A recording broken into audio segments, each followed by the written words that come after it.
This is Portugal, famous for its stunning coastline, historic cities, and rich culture. But now Portugal is at the center of dramatic economic upheaval. Once a peaceful sanctuary of traditional lifestyles, it has been transformed into a bustling hub for remote workers from wealthy countries. Drawn by warm, sandy beaches, fast internet, and a surprisingly low cost of living, digital nomads have flocked to Portugal in droves. But beneath this veneer of prosperity, what hidden costs are emerging? The influx of digital nomads has led to increased spending on domestic goods and services and investment in local businesses. Cafes, co-working spaces, and the tourism sector, particularly in Lisbon and Porto, have thrived, creating jobs and breathing new life into an economy that has struggled since the IMF bailout in 2011. Sounds great, right? But there's a twist. Attracting digital nomads is part of Portugal's broader strategy to lure tech startups and foreign direct investment to drive economic growth in the digital era. However, this influx hasn't come without significant drawbacks.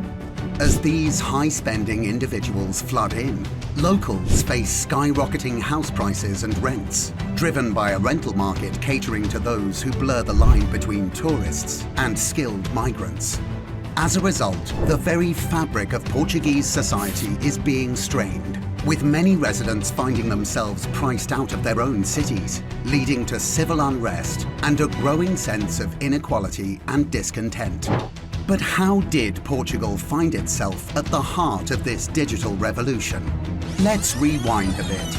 Portugal has a long history of navigating economic upheavals. From the age of discoveries in the 15th century, when explorers like Vasco da Gama and Ferdinand Magellan set sail to forge new trade routes, to the Carnation Revolution in 1974, which transitioned the country from dictatorship to democracy, Portugal has constantly reinvented itself.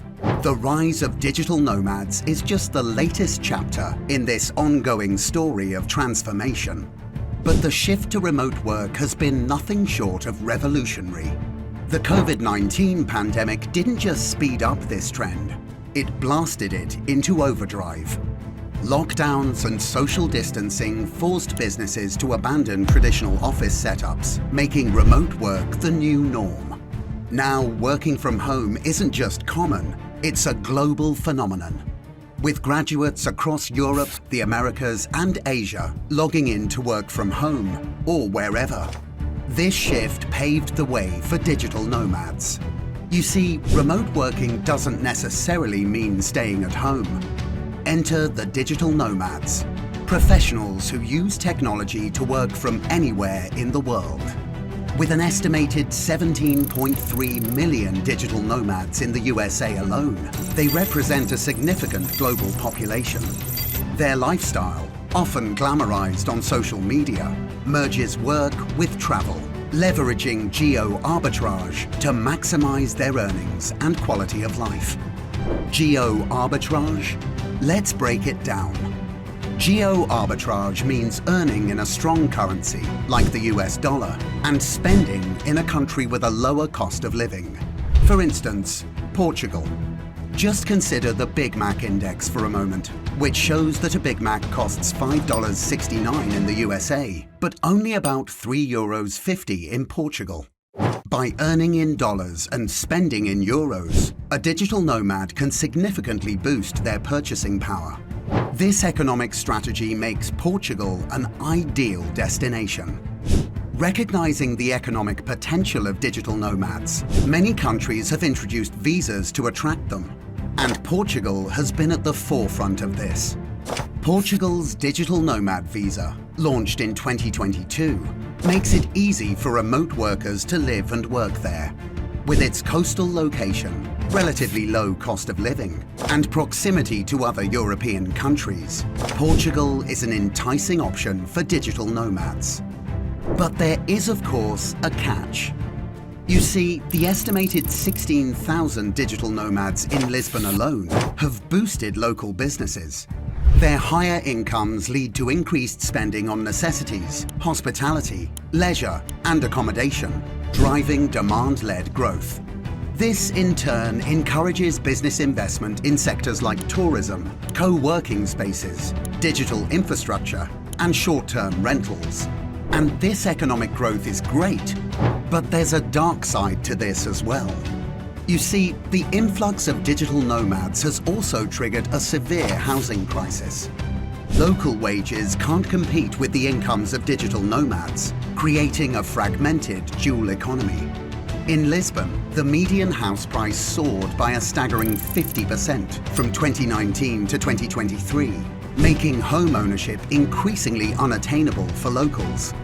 In 2023, the average price per square metre in some of Lisbon's prime neighbourhoods reached as high as €7,811, reflecting a significant annual growth. This relentless rise in property prices is not just limited to buying homes. The rental market in Lisbon has also seen a dramatic increase. As of early 2023, rental prices had surged by over 40% compared to the same period in 2022, making Lisbon one of the most expensive cities in southern Europe for renters. Unsurprisingly, these skyrocketing costs have sparked a wave of discontent among Portuguese citizens who feel increasingly marginalized in their own country.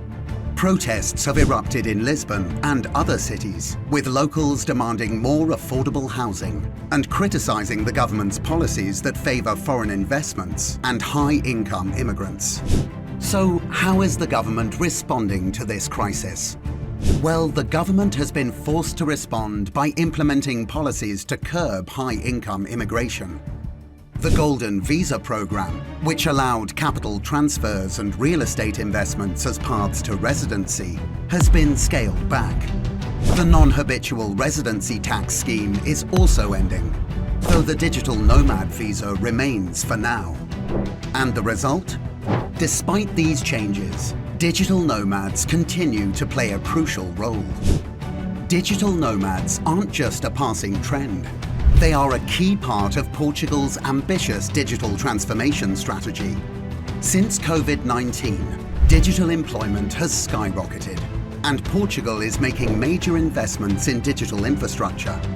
The country's strategic position as Europe's closest point to both North and South America makes it an ideal hub for subsea cable infrastructure, attracting substantial foreign investment in data centers and technology.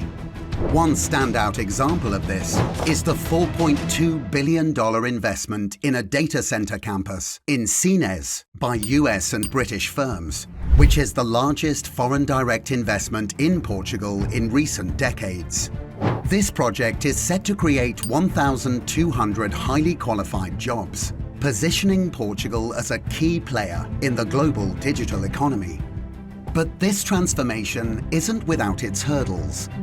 The country ranks only average in Europe as a digital economy and society, hampered by a sluggish 5G rollout and other infrastructural delays. Moreover, digital literacy remains a challenge, with a significant portion of the population lacking essential digital skills. To truly capitalize on its newfound digital frontier status, Portugal must accelerate its investment in digital infrastructure and technology. The stakes are high, and the competition is fierce. According to the European Commission, Portugal's Recovery and Resilience Plan includes $3 billion specifically allocated for digitization efforts, focusing on digital skills, public sector digitization, and expanding broadband access. But can Portugal balance growth with inclusivity? Portugal's journey to becoming a digital hub is fraught with challenges, but the opportunities are immense. The integration of digital nomads into this broader strategy is crucial. They are not just visitors, but catalysts for change, driving innovation and economic growth. Yet the nation must navigate the delicate balance between rapid modernization and preserving the well-being of its local population. But what do the people think? The fact is that the recent elections in Portugal have been influenced by these immigration issues. The influx of digital nomads and the associated rise in living costs have become significant talking points. Political parties have debated the benefits and drawbacks of these policies, with some advocating for stricter regulations to protect local residents from being priced out of their homes. This contrasts sharply with the narrative surrounding immigration from third world countries, which often focuses on humanitarian aspects and integration challenges rather than economic displacement. And so, Portugal stands at a crossroad once again. Portugal's ambitious quest to become a digital hub is in full swing, with digital nomads playing a pivotal role. But this transformation brings significant challenges. Skyrocketing house prices, a soaring cost of living, and deepening inequality among locals demand urgent solutions. The influx of digital nomads has also sparked intense political debates, with some factions pushing for stricter regulations to protect locals, while others champion the economic benefits of this new wave. The country is grappling with a rising tide of nationalism and anti-immigrant sentiment, further polarizing the political landscape. Can Portugal navigate this minefield of growth and inclusivity, or will it be torn apart by its own success? Only time will tell. To find out more about the challenges facing Italy, check out my next video, linked here.